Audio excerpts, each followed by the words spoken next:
Welcome to Hard Talk. I'm Stephen Sacker. Today, I want you to imagine living in a radically different world. An internet-driven, smart world where individuals and communities generate their own free energy, produce and share the things they need, and build an economy defined by collaboration, not competition. According to my guest today, economist and author Jeremy Rifkin, this is no utopian fantasy. It is the unfolding story of the next century. Are we really entering the post-capitalist age?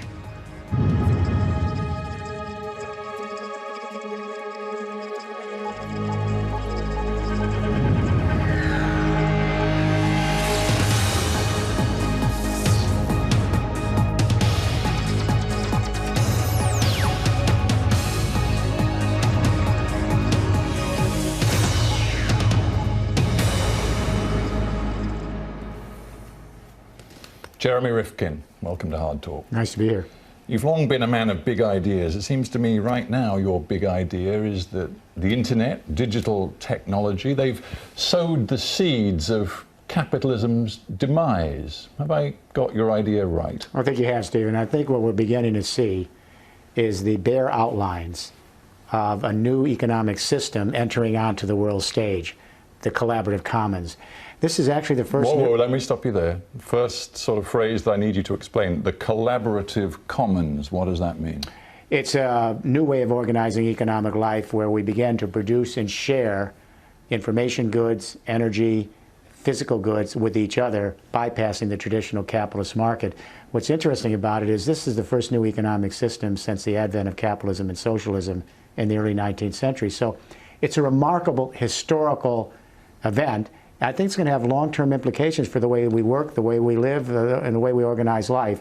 And what's interesting about it is what's precipitating it. Well, that's what I want to get to, because it seems to me what you're saying is not that you're some sort of ideological warrior who wants to see capitalism collapse for ideological reasons.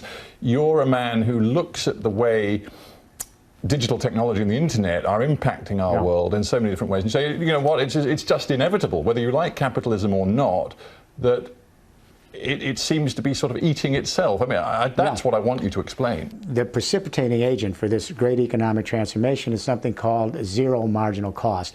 Now, marginal cost is a business term. It means the cost of producing additional units of a good or service after your fixed costs have been covered.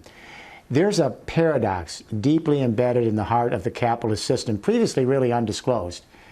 And this paradox has been responsible for the great success of the invisible hand of the market. The irony is this very... So what is this paradox? Well, here's the paradox. In a capitalist market, sellers are always looking for new technologies that can dramatically increase their productivity, reduce their marginal costs, so they can win over consumers in market share and bring some profit back to their investors. Yeah, the drive is always to be more competitive, to outstrip the opposition. Better prices. Absolutely. But that maintains itself today. I mean, capitalism seems to me to be perfectly functioning today across many parts of the world. Parts of it are changing very radically.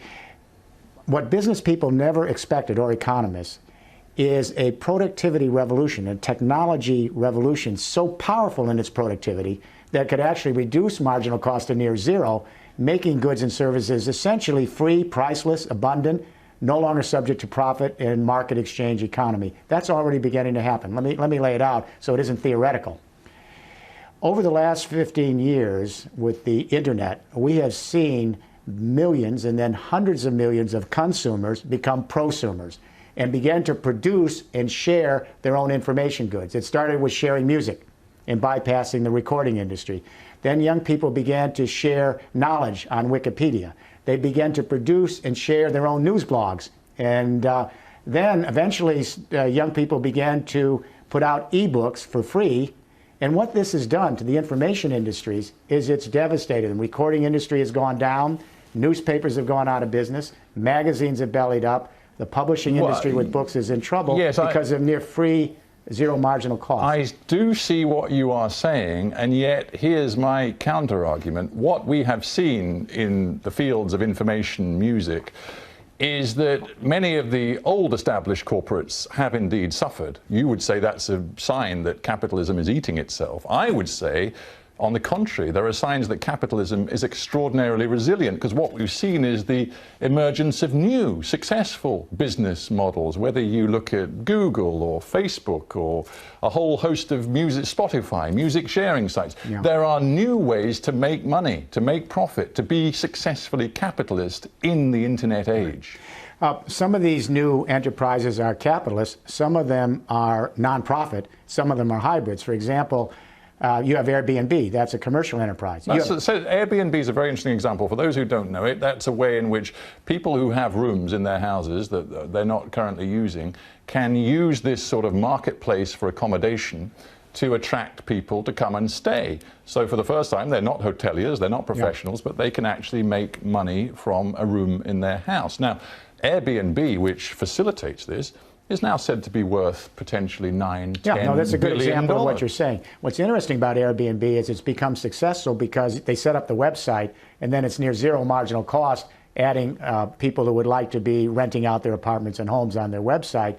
For the people who want to rent out their homes and apartments, they're already paying the rent. They're already paying their mortgage and property taxes. So it's almost near zero marginal cost for them to let out their space to a visitor on a given night. And Airbnb alone in New York has resulted in 1 million hotel nights not being spent in the hotels. But let me go back here. But the point, surely but there's also Jeremy, couchsurfing. But your overall thesis is that this long-term shift in economic modeling is frankly killing capitalism. But my counter-argument is that, on the contrary, what it's doing is just creating new forms of capitalism. If you take Airbnb, for the first time, people who have spare rooms in their houses are monetizing that. They're becoming capitalists in a new way. They're not actually giving them away for free. Do you know what couchsurfing is?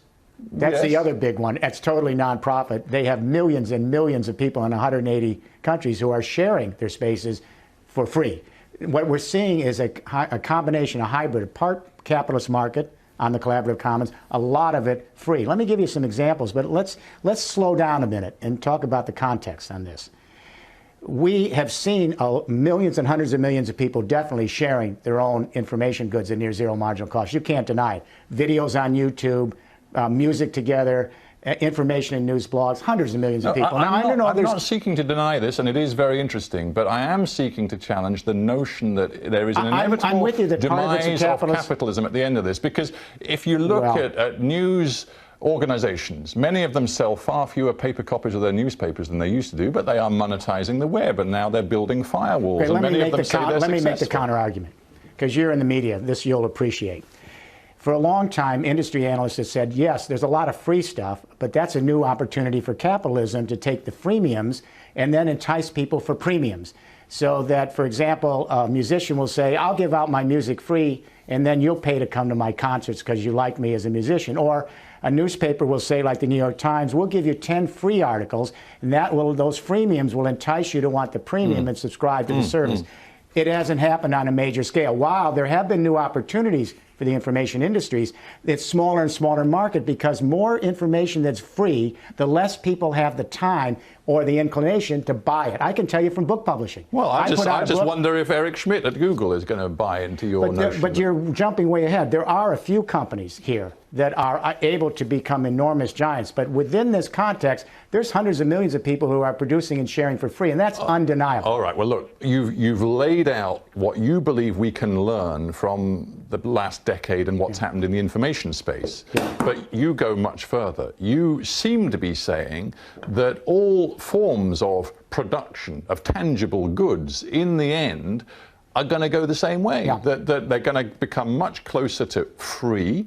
The marginal cost is going to go down and down and down. And in the end, there won't be an incentive for companies to sort of safeguard and ring fence what they produce. Actually, it'll all become collaborative and open. And I don't buy it. Economists have said, look, there's a firewall here. Sure, lots of information goods are becoming nearly free, and it's changed the information industries, newspapers, magazines, recording, entertainment. But there's a firewall here. And we will not see this zero marginal cost go from the virtual world to the physical world of goods and services. That's no longer the case. What's happening is a new technology revolution is just emerging in the last 2 years, an expanded internet. It's called the Internet of Things. The internet, which allowed us to start producing and sharing our information goods for nearly free, is expanding and converging with an emerging energy internet and a very fledgling automated transport and logistics internet, 3 internets in one, a super internet of things. And sensors are being now connected across the value system, feeding information to these 3 super internets. In other words, sensors are being connected to resource flows, factory floors, the electricity grid, vehicles, distribution centers, feeding big information back to these 3 internets. It just started. What does this mean? If we keep network neutrality and everyone has equal access to the expanded internet as we have now with the internet, it means you and I and 40% of the human race that's attached now can go up on this Internet of Things. Some are already doing it. And with your own mobiles, your own apps, you can mine this big data that's coming through the system, develop your own analytics and algorithms right there on your app, and you can increase your productivity, reduce your marginal cost, and create 2 things: your own energy and now your own 3D printed products, and heading to near zero marginal cost, bypassing the traditional energy industry and manufacturing. And I can tell you in 5 minutes that this is happening and where it's happening, and millions of people are now engaged in it. Well, so it is real. First of all, you seem to have abandoned any notion of patent or copyright law, because you can't even now just go onto the internet and bring down exclusive innovation produced by millions or billions of dollars worth of R&D by big corporates. You can't just steal it. I got to give you a little education here.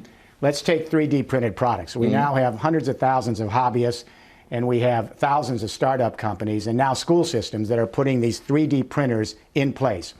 This means that anyone can take free software, most of it's free, almost all of it's free. No, the important stuff isn't free. I mean, just take one, for instance. I don't know. Let me pluck it out of the air. But you never let me finish the thought here. Well, I think I get the thought. You're saying your listeners won't get it unless underestimated how much. They're not prescient. They don't know what the thought is. Well, I want to, because we've got a lot to get through. Your ideas are big and they range far and wide, and we don't have that much time. Shoot. But here's what I'm thinking. Take the pharmaceuticals industry, a hugely important industry to all of us in our future healthcare. You're suggesting to me that actually, frankly, you could, in one day quite soon, go on the internet and discover the recipe for an important new drug and download it yourself and make it yourself with materials you can buy. And who needs big pharma anymore? Okay, without big pharma, there would be no innovation, there'd be no R&D, and we wouldn't get the new drug. Now, allow me to actually give some evidence here, all right? Give me a couple minutes. Quick. 3D printed products. Hundreds of thousands of people are doing it, thousands of startup companies. Most of the software is free. You can print out your own products, and you know what? They're using for feedstock recycled plastic, recycled paper, almost free feedstock. And when they produce the product, they're using their own green renewable energy to do it. Now let's look at energy. This is really specific, so give me a few seconds, because you know I do a lot in the energy field. I know you do. We have millions and millions of people now, small businesses, homeowners, consumer co-ops, that are literally producing their own solar and wind green electricity at near zero marginal cost. They have to put the technology on. That costs some money. But the moment the solar and wind is out there on your property, the actual marginal cost of the sun and wind is free. The sun is free. The wind on your property is free. The geothermal heat under your ground is free. So we have millions of people who are actually now bypassing the expensive fossil fuel industry, and they're producing near zero marginal cost energy right now. Yeah, but I'm just wondering at what point you decided to lose touch with reality, particularly in the energy field, because you talk about the fact that all of us can become our own generating resource. That's correct. We can all have a turbine on our house and solar panels in the backyard, and who needs the big energy companies anymore? But do you not look around you and see what is happening in the energy market today? That actually fossil fuels have made a remarkable comeback, that governments all over the world and peoples all over the world appear to be becoming more reliant on fracking, shale gas, shale oil, carbon-based fuels than ever before, even though you've been preaching this message for the last decade. That's the past. You're living in the 20th century. That's still happening. No, I'm living in the 21st century. Have you seen that the Chinese in the last couple of weeks have made a big decision You just put yourself in a big hole, Stephen. Let me stop right there. You know, I've advised Germany over the years since in their transition. Yeah, and Germany right now has an energy crisis. No, here's the crisis. We now have 25% of the electricity of Germany is green energy, solar and wind, on the electricity grid. We're heading to 35% green electricity in 2020, and it's being produced at near zero marginal cost. Here's the crisis. The wholesale prices have gone way down because it's nearly free energy. The retail prices have gone up because the utility companies are passing the feed-in tariff to the ratepayers, but that's a short hump. When they get over that hump, free green electricity. Now, I'm not going to let you go with China. In China... Well, I'm just telling you reality. No, but I'm going to actually give... I just met with the Chinese leadership, Stephen, in September. Yeah, well, I've just been in China, and the Chinese are looking at shale gas in a whole new way. Now, Stephen, They see that they cannot afford to be out of this fossil fuel. I just met with the Chinese leadership. You know, my book, Third Industrial Revolution, came out there. The new premier read it, Premier Lee, and they instructed the federal government to begin looking into this transition to this Internet of Things, Third Industrial Revolution. I met with the Chinese leadership. I met with the Vice Premier Wang Yang in September. And let me say, 10 weeks after I was there, the Chinese government announced an $80 billion plan for 4 years to begin laying out the energy internet so millions of Chinese could produce their own solar and wind locally at near zero marginal cost. That's reality, $80 billion. Sure, and the other reality is that they are going down the nuclear track, they're going down the shale gas Stephen, track. It's never an either or. We're in a long-term transition from the second industrial revolution energies and technologies to the third. Yeah, I just wonder... I'm talking about the very beginning of something that's going to emerge as a new economic system, not the end game. But you are an economist, you're also a futurologist, and I wonder at what point your desire to paint big, dramatic pictures about the future allows you to perhaps gloss over some of the realities of the 21st century that don't fit with your theory. For example, I actually was with you at a conference a couple of years ago in Brussels, all about the commitment to create what they call a European supergrid, a smart energy grid which would allow renewables to feed in from Southern Europe solar, from Northern Europe wind, to create this overwhelmingly powerful energy grid for Europe. You said it had to happen. What have we seen in the last year? The investment across Europe in energy infrastructure has been cut by almost 50%. Although it's been cut, the actual on-the-ground experience is very different. I'm not a futurologist. What I am is I'm in the field with this. We have a global consulting company. We are actually laying out infrastructure in regions of Europe now. For example, northern France, the old industrial region of France. You may know that my global team of companies have come into the Nord-Calais area, and we're actually working with the region to lay down this. So when you say this is a fairy tale, come and visit some of the regions where we're actually laying this down. And I'll invite you to come to Nord-Calais and see it. Invitation accepted. I look forward to it. But in the meantime, I want to get a little bit more philosophical with you. You know, you've talked the energy grid. You've talked about 3D printers and smart production. And you've talked about how everything is going to become more abundant and actually close to free. Not everything. Energy, yes. Many products that we use, yes. When we get to food and water, food and water seem to me quite important. That's right. That's the real problem because of climate change. Because, you know, climate change is affecting our water cycle of the planet. And it's meaning that we're getting more floods, more droughts, a loss in yield.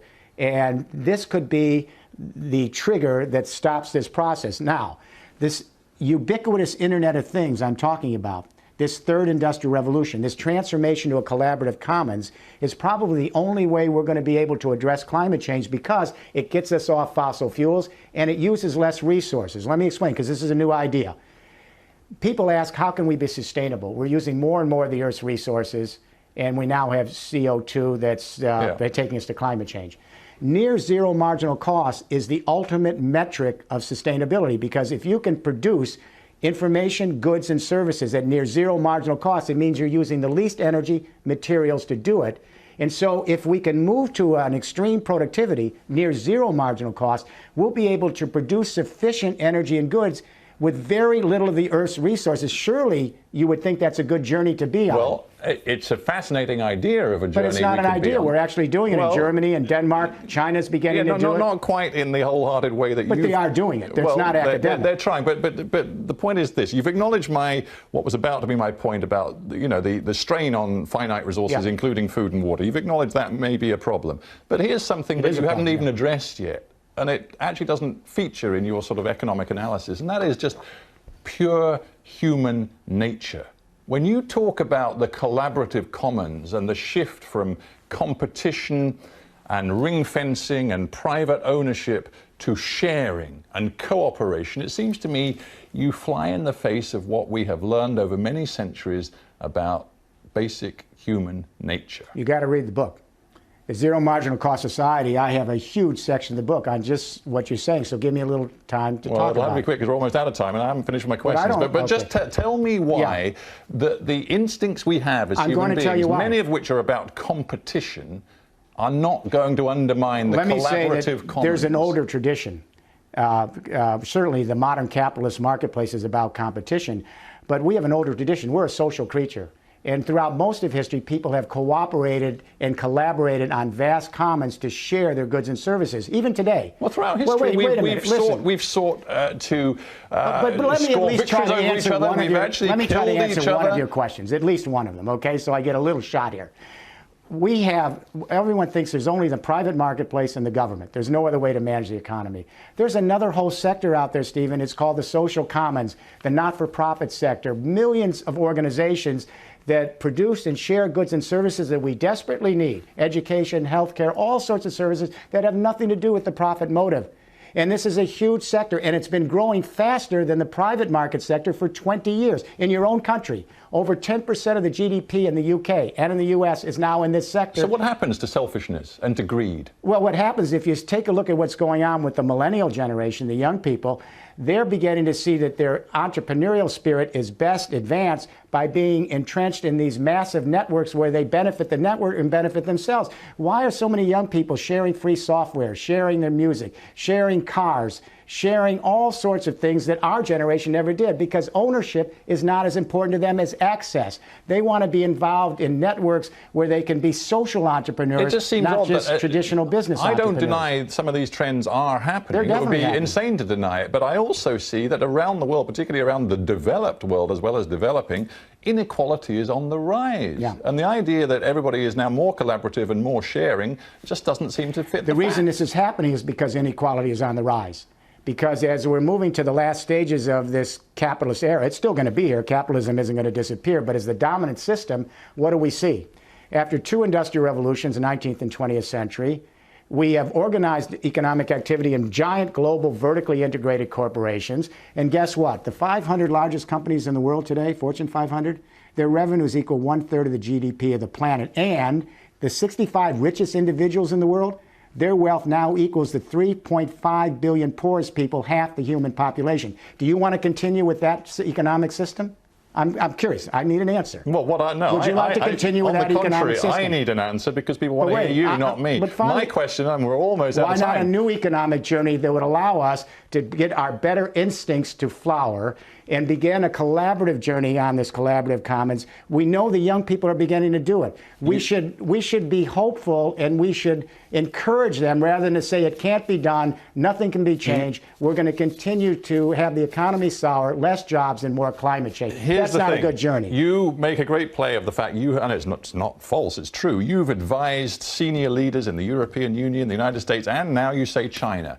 But isn't the truth that they see you as an interesting idealist, but not a realist? I don't think so, because they're developing the plans I've outlined. The third industrial revolution, which I've outlined 12 years ago, is the formal plan of the EU. It was endorsed formally by the European Parliament. It's working its way through the European Commission. It's in our 2020, 30, and 50 plan. Those are ideas that I helped with them generate. But they're still ideals, they're not reality. No. All through Europe, regions are developing parts of this right now. That's not fair, Stephen. You're giving your audience an unfair picture of Europe. Europe is far ahead on moving toward these sustainability plans. Would I like it to be doing more, quicker? Yes. All right. We have to end there. We'll come back and chew it over again. Jeremy Rifkin, thanks for being on Hard Talk. Pleasure. Nice to be with you. Thank you very much, Jeremy. And